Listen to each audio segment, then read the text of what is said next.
Bismillahirrahmanirrahim. Assalamualaikum warahmatullahi wabarakatuh.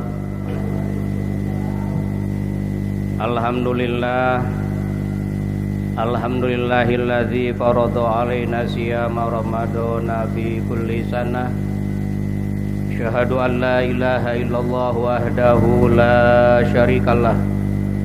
Wa asyhadu anna sayyidana Muhammadan abduhu wa rasuluhu alladzi la nabiyya ba'dah wa ala alihi wa sahabihi wa mawala amma ba'du. Qala ta'ala fi kitabihil karim, a'udzu billahi minasy syaithanir rajim. Bismillahirrahmanirrahim. Ya ayyuhalladzina amanu kutiba alaikumusiyam kama kutiba alal ladzina min qablikum la'allakum tattaqun. Wa qala nabiyyu sallallahu alaihi wasallam, rubba shaimin laisa lahu min siyamihi illal ju'u wal 'atas. Shadaqallahul azim wa sadaqa ala rasulil karim wa nahnu ala dzalika minasyakirina wa syahidin anil hamdulillahi rabbil alamin. Al mukarram wal muhtaram sahibul fadilah, keluarga besar Pondok Pesantren Suryalaya, wabil khusus pangarsa Umi dan keluarga, hadirin wal hadirat rahimakumullah. Alhamdulillah, di pagi hari ini, hari yang kelima dalam pelaksanaan ibadah puasa di bulan Ramadan tahun 1441 Hijriah 2020 Masehi, kita bisa bersama-sama melaksanakan amaliyah Ramadan. Dan mudah-mudahan amalan kita sekalian diterima oleh Allah Subhanahu wa ta'ala. Serta mudah-mudahan amal ibadah yang kita laksanakan, yang kita amalkan senantiasa mendapat ridho Allah Subhanahu wa ta'ala. Dan selanjutnya kita mudah-mudahan diberi kesehatan dan kekuatan oleh Allah Subhanahu wa ta'ala dalam melaksanakan semua kegiatan amaliyah, khususnya di bulan Ramadan ini. Hadirin yang kami hormati rahimakumullah, materi yang diberikan kepada saya dalam kuliah subuh pagi hari ini berkenaan dengan hal-hal yang membatalkan puasa dan hal-hal yang merusak atas pelaksanaan ibadah puasa. Ini dua hal yang kadang-kadang sama intinya tetapi juga berbeda. Karena kalau yang merusak tidak sekaligus membatalkan puasa, tetapi yang membatalkan puasa otomatis di dalamnya merusak amalan-amalan puasa yang kita laksanakan ini.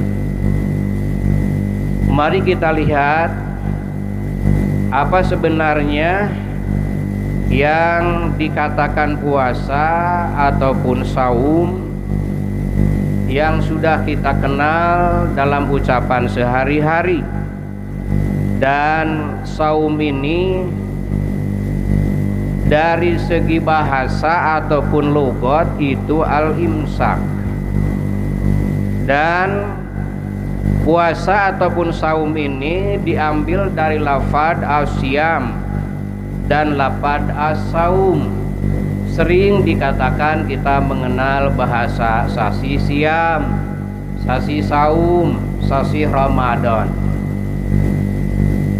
Kemudian kedua-duanya sama, antara saum dan asyam itu diambil dari kata soma yasumu sauman wasiyaman.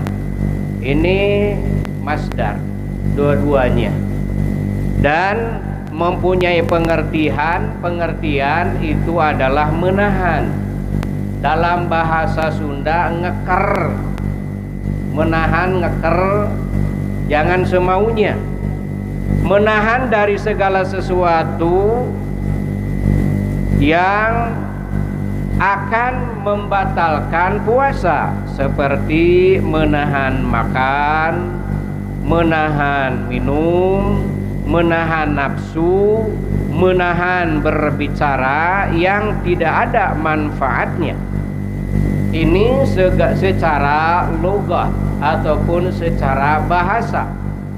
Kemudian secara istilahi ataupun syar'i, bahwa puasa itu adalah imsaku an muftirin biniyatin makhsusin mahsusatin jami'a naharin qabilin lisaumi min muslimin aqilin tahirin min haidin wa nifasin. Ini pengertian secara istilah ataupun secara syar'i. Artinya menahan diri dari macam-macam yang membatalkan puasa dengan memakai niat tertentu. Jadi malam hari kita setelah tarawih membaca niat yang diucapkan, yang dilafadzkan secara jama'i, berjamaah ataupun secara fardhi, secara pribadi masing-masing. Pada semua waktu serta menerima waktu untuk berpuasa yang bukan pada hari tasyrik dan bukan pada hari raya Idul Fitri atau Idul Adha, serta setiap muslim yang berpuasa dalam keadaan sehat akalnya, suci dari hadas dan haid. Nah, inilah bahwa puasa menurut syar'i, menurut istilah. Kapan waktunya kita berpuasa? Sejak kapan dan sampai kapan dalam sehari-harinya? Yaitu dari terbit fajar sampai terbenam matahari. Sebagaimana Allah berfirman dalam surat Al-Baqarah, wa kulu washrabu hatta yatabayyana lakumul khaytul abyadu minal khaytil aswadi minal fajri. Dan makan minumlah hingga terang bagimu benang putih dari benang hitam, yaitu fajar. Nah, ini bahwa kita melaksanakan ibadah puasa sehari-hari yang sudah diawali sejak kita imsak, menahan tadi pagi, kemudian sampai nanti maghrib yang sudah dikenal dalam bahasa sehari-hari. Ini sudah merupakan umum bagi kita sekalian. Selanjutnya, apa saja yang termasuk kepada ataupun hal-hal yang membatalkan puasa itu? Dalam kaidahnya yang dikemukakan oleh para fuqaha, walladzi yabturu bihi shaimu asyaratun asya. Adapun perkara yang membatalkan puasa itu ada 10 macam ataupun 10 jenis perkara yang dianggap membatalkan puasa. Yang pertama, ma wasala amdan ilal jaufi al munfatihi, bahwa ada benda yang masuk dengan disengaja kepada lubang-lubang yang asli seperti telinga, hidung, mulut, jakar, pajri, makan dan minum, yang itu disengaja tentunya. Bagaimana kalau yang tidak disengaja, seperti minum sampai habis 1 galon umpamanya gitu kan, ataupun makan sampai habis 1 piring sekenyangnya. Ternyata di saat-saat kita sedang makan, itu ingat ya, tidak lupa lagi, maka itu tidak membatalkan puasa. Sebagaimana Rasulullah Shallallahu Alaihi Wasallam bersabda, man nasiya wa huwa shaimun fa akala aw syaroba falyutimma saumuhu fa innama atamahullahu wa saqahu. Barang siapa yang lupa sedangkan ia dalam keadaan puasa, kemudian ia makan dan minum, maka hendaklah puasanya disempurnakan, karena sesungguhnya Allah lah yang memberinya makan dan minum.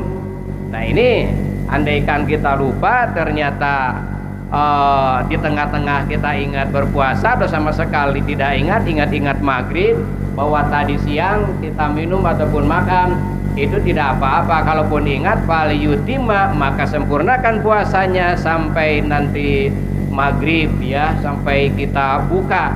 Dan makanan minuman yang kita makan, yang kita minum itu merupakan rezeki dari Allah Subhanahu wa ta'ala.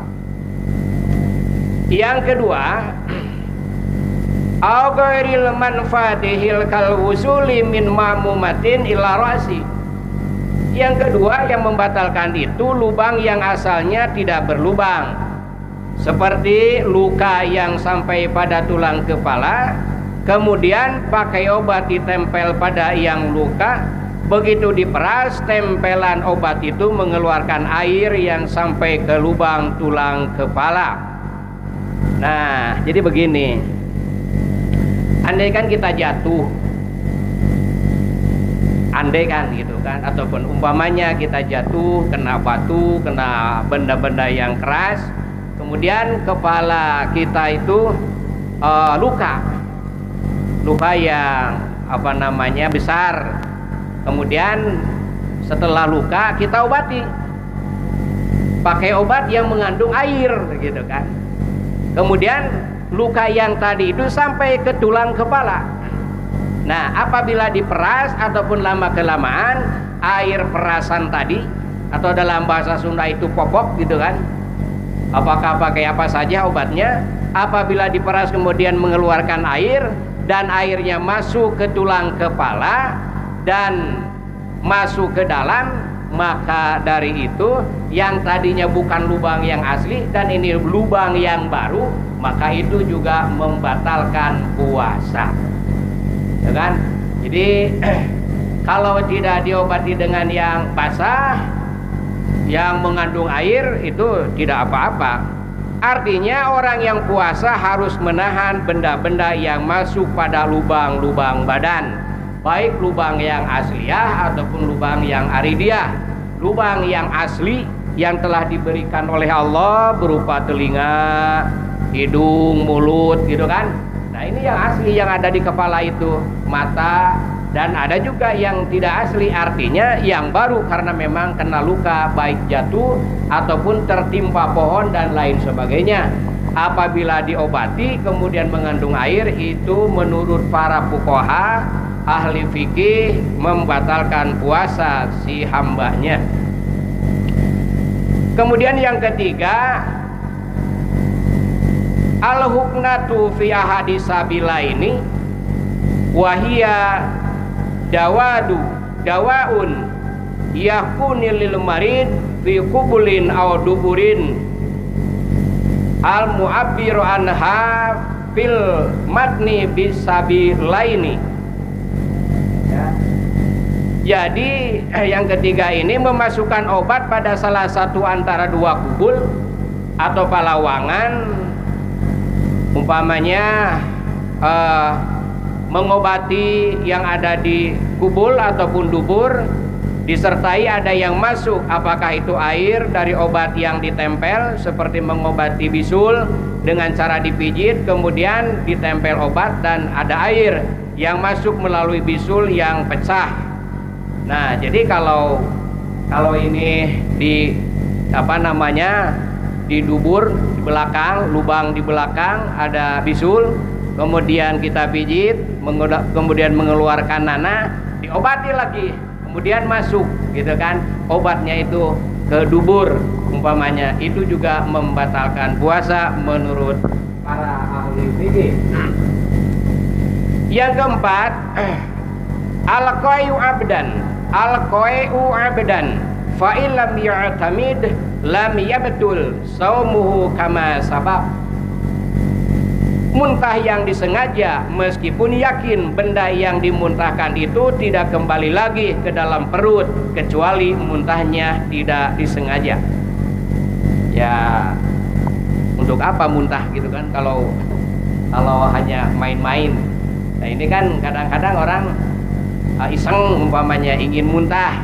Nah kalau muntahnya itu disengaja, benar-benar pengen muntah, atau mungkin saja karena sebelumnya ya makan makanan yang mengakibatkan berdampak kepada muntah, mual, maka itu tidak apa-apa, kecuali kalau memang disengaja ingin muntah, sengaja dipijit, dipukul kepala, leher dan lain sebagainya, karena dirasakan masuk angin siang hari umpamanya, kemudian dipukul-pukul, kemudian al-fayu amdan, keluarlah muntah ingin sengaja, itu berarti itu juga membatalkan puasa. Jadi andaikan itu muntahnya disengaja, itu batal puasanya. Kemudian bagaimana kalau tidak disengaja muntahnya? Ya seperti apa yang dikatakan oleh Rasul, man dara'ahul qayu falaisa alaihi qada'un wa man istaqa'a amdan falyaqdi. Barang siapa terpaksa muntah, tidaklah wajib qada puasanya, dan barang siapa yang mengusahakan atau sengaja muntah, maka hendaklah ia mengqada puasanya. Nah ini, jadi kalau ada di dalam kalimat-kalimat ataupun hadis dan lain sebagainya wajib qada, menentukan bahwa itu adalah batal puasanya. Yang kelima, al-watu amdan fil farji fala yaqturu shaimu bil jima'i nasian kama sabab, yaitu bersetubuh ataupun jima dengan menggunakan parji walaupun lewat dubur. Apakah parjinya itu sesama manusia ataupun sama binatang? Jadi sama saja kalau mengeluarkan sperma itu membatalkan puasa. Yang selanjutnya, bahwa yang membatalkan puasa ini yaitu al-injalu wa huwa khurujul maniyyi an mubasyarati bila jima'in. Nah, jadi sama ini juga mengeluarkan mani ataupun sperma yang disengaja. Istilah dalam bahasa semacam onani gitu umpamanya, mohon maaf ya. Jadi itu juga membatalkan puasa. Dan yang ketujuh, keluar darah ataupun haid, ya, ini juga membatalkan puasa. Yang kedelapan, nifas, karena habis melahirkan. Kemudian gila, jika gilanya itu datang pada siang hari. Kalau malam hari umpamanya taraweh, sahur, ya biasa-biasa saja, tidak memperlihatkan ataupun tidak datang penyakit gila ataupun sakalor, ayan gitu ya, itu tidak apa-apa. Tetapi begitu di tengah-tengah sedang berpuasa, tiba-tiba kumat gitu kan, penyakit yang hilang kesadarannya, ya gila itu kan hilang kesadarannya, hilang kesadaran secara manusianya dan akalnya juga hilang, maka di siang hari itulah puasanya batal. Dan yang terakhir adalah murtad, yaitu keluar dari keislaman baik berupa perbuatan, ucapan ataupun i'tikad. Ini 10 yang membatalkan puasa. Kemudian hal-hal yang merusak pahala puasa. Akhir, hal-hal yang merusak puasa ini sudah sering kita dengar dari para kiai, para ustadz, para mubalik yang menyampaikan mengenai hadis ini, yang mana bahwa tadi sudah saya bacakan, qala Nabi sallallahu alaihi wasallam, ruba shaimin laisa lahu min siyamihi ilal ju'mu wal atsu. Banyak orang yang saum ataupun berpuasa tetapi tidak mendapatkan apa-apa dari saumnya ataupun dari puasanya, kecuali hanya mendapatkan lapar dan dahaga. Nah, menurut para ulama, hadis ini mengandung pengertian itulah yang bisa merusak puasa. Apa saja? Yang pertama, mereka puasa siang harinya tetapi berbuka dengan makanan yang tidak halal ataupun yang haram. Sah puasanya, nggak apa-apa puasanya, tetapi rusak, gitu kan? Tetapi rusak, fasad puasanya itu dengan makan makanan yang haram ataupun tidak halal. Yang kedua, orang yang saum tetapi masih tetap melakukan ghibah, membicarakan keburukan orang lain, sama juga ini merusak puasa. Mengupat, gitu kan, menceritakan kejelekan orang lain, yang mestinya kejelekan orang lain, kalaupun memang itu ada satu kejelekannya, harus ditutupi. Sebab apabila seseorang menutupi aib kesalahan orang lain di dunia, maka kita oleh Allah kelak di akhirat akan ditutupi segala kesalahan kita. Ya, jadi ini merusak puasa. Sah puasanya tetapi rusak, gitu kan, hibah. Kemudian yang ketiga, orang saum tetapi mereka tidak mencegah dirinya dari perbuatan-perbuatan maksiat dan dosa. Puasa jalan, maksiat jalan, gitu kan. Kalau dalam bahasa gaul mah STMJ, sholat terus, maksiat jalan, gitu kan. Yang keempat, orang yang saum tetapi suka dusta, perkataan sia-sia, mengumpat, perkataan yang kotor, menipu, kemudian bertengkar dan lain sebagainya. Ini hal-hal yang merusak puasa. Mudah-mudahan kita terhindar dari beberapa hal yang membatalkan puasa dan terhindar dari beberapa hal yang merusak ibadah puasa kita sekalian.